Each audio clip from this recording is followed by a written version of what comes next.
Ciao a tutti, io sono la Ginger. Molti di voi mi conosceranno per i miei video ironici, cercando di portare un po' di leggerezza nelle vostre quotidianità, ma tanti non sanno la mia storia. Io arrivo all'ospedale di Livorno il 27 aprile del 2020 con dolore alla schiena e stavo iniziando a non camminare più, ma arrivo all'ospedale di Livorno con le mie gambe che andavano. Arrivata all'ospedale ero in preda al dolore, era 2 notti che non dormivo. Premetto, la mia dottoressa, medico di base, dato che era il periodo del Covid, aveva paura, quindi mi ha curato per via telefonica. Ho anche tutte le registrazioni, eventualmente. Ho le ricette, ho tanti documenti in mio possesso. Inoltre ho anche una ricetta della guardia medica che venne a casa, mi visitò e disse che non ha niente, mi segnò il dicloreum e se ne andò. La mattina successiva, alle 5, il mio compagno è stato costretto a chiamare l'ambulanza perché le mie gambe erano enormi, enormi. Era più di 24 ore che non avevo stimolo urinario e non andavo in bagno, ma per la guardia medica era tutto normale. Arrivata all'ospedale, ora vi racconto e poi vi farò vedere la cartella clinica perché ce l'ho qua. Magari tappo il nome perché per privacy e per tante cose non mi piace dire il mio nome sui social. È meglio che io sono la Ginger. Mi piace di più. Comunque vi farò vedere tutto quello che vi sto dicendo perché è scritto nero su bianco e noi non siamo dei bugiardi. Il mio compagno chiama l'ambulanza perché ovviamente era spaventatissimo dalle mie gambe. Io ho sempre avuto delle gambe abbastanza fini, erano enormi, enormi. Arrivata all'ospedale mi hanno fatto l'antidolorifico. Io non appena non ho sentito dolore ovviamente mi sono addormentata.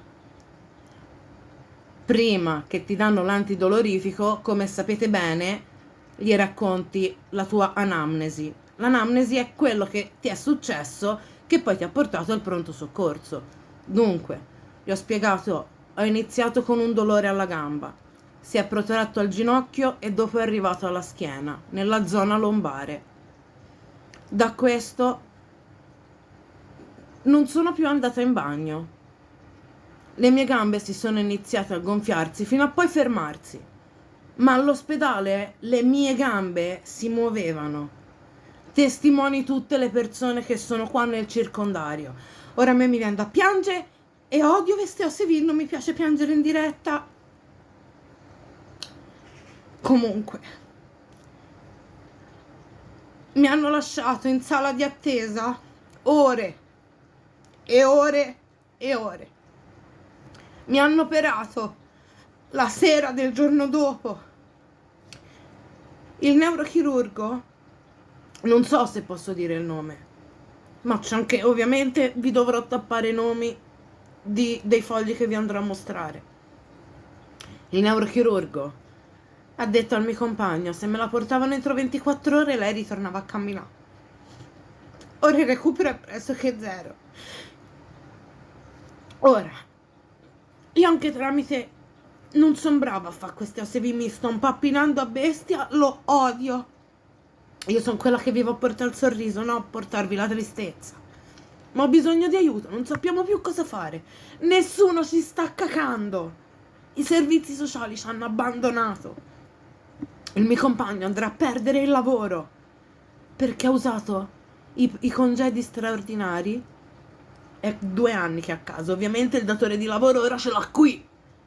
Dai, dimmi te se non è normale. Dai, mettiti nei suoi panni. Quindi anche lì ci ritroveremo con l'acqua alla gola. Per i servizi sociali è tutto ok, per l'assessore è tutto ok, per il sindaco è tutto ok, per le Iene è tutto ok, per la signorina D'Urso è tutto ok, ma una persona cosa deve fare? Noi abbiamo sempre lavorato, non abbiamo mai chiesto niente a nessuno, ma vedermi privare della mia libertà, perché io non posso manco uscire di casa, perché è uno scalino. Ah, l'ASL non te la passa la pedana, te la devi pagare. Sono 300 euro. Premetto, la pensione di un invalido è 289 euro il mese, più se c'è la gravità come purtroppo ce l'ho io, sono altre 500 euro. Ma cosa cavolo ci facciamo con 800 euro il mese? Ma stiamo scherzando? Vi faccio vedere tutto quello che prendo in farmacia che non è mutuabile, non è passabile. Ti va via uno stipendio. Il cibo lo sapete meglio di me quanto costa. Cosa devo fare? Io non posso uscire come voi. La mia casa è piena di barriere architettoniche. Sono 3 anni che vivo in cucina. E se mi voglio spostare, il mio compagno mi deve portare di peso.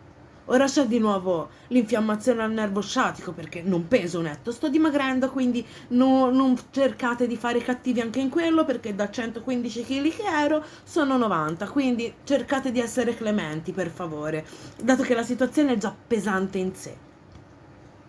Ora vi metto in stop e vi farò vedere tutto. Intanto vi dico, viene per dolore lombare, presenza di dolorabilità, presenza di lesioni puntiformi, avevo i puntini ai palmi delle mani e alle piante dei piedi. Alla fine, paziente in discrete condizioni cliniche generali, paziente apirettica, paziente paraplegica, e questo l'hanno scritto il 27/4/2020 alle 10:07. Non ero stata neanche operata. Perché hanno detto che ero paraplegica? Perché avevano già stabilito la condizione che poi mi andrà ad accompagnare per tutta la vita. Io camminavo.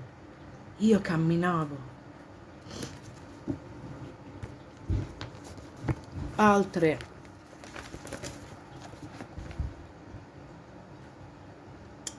Io poi qui non ci capisco niente. Arrivata all'ospedale alle 5:25. Dov'è il mio nome? Qui non credo che ci sia. Guardate a che ore sono arrivata all'ospedale. Lo vedete? Il 27/4/2020 alle 5:25 di mattina. Ora vi faccio vedere a che ore mi hanno operata e il giorno più che altro, se è normale. Cosa scioccante, adesso vi faccio vedere. Mi avevano confuso con un altro paziente. Anamnesi. E guardate, l'hanno cancellato a penna. Guardate, l'hanno cancellato a penna. Anamnesi, giunge in pronto soccorso per dolore addominale diffuso associato a episodi di vomito. Ma quando mai? Ultima evacuazione ieri, in triage riscontro di febbre. Cosa? Progresso ricovero per colangite. Omeprazolo, insomma, alcune medicinali. Paziente in discrete condizioni cliniche generali, addome trattabile, non dolorante, non segni di peritonismo. Mi stavano anche dimettendo. Io ho le chiamate, ma eventualmente spero che anche un'eventuale, non lo so nemmeno io, intercettazione o registrazioni, perché loro hanno telefonato a mio marito dicendo se la venga a prendere, la stiamo dimettendo.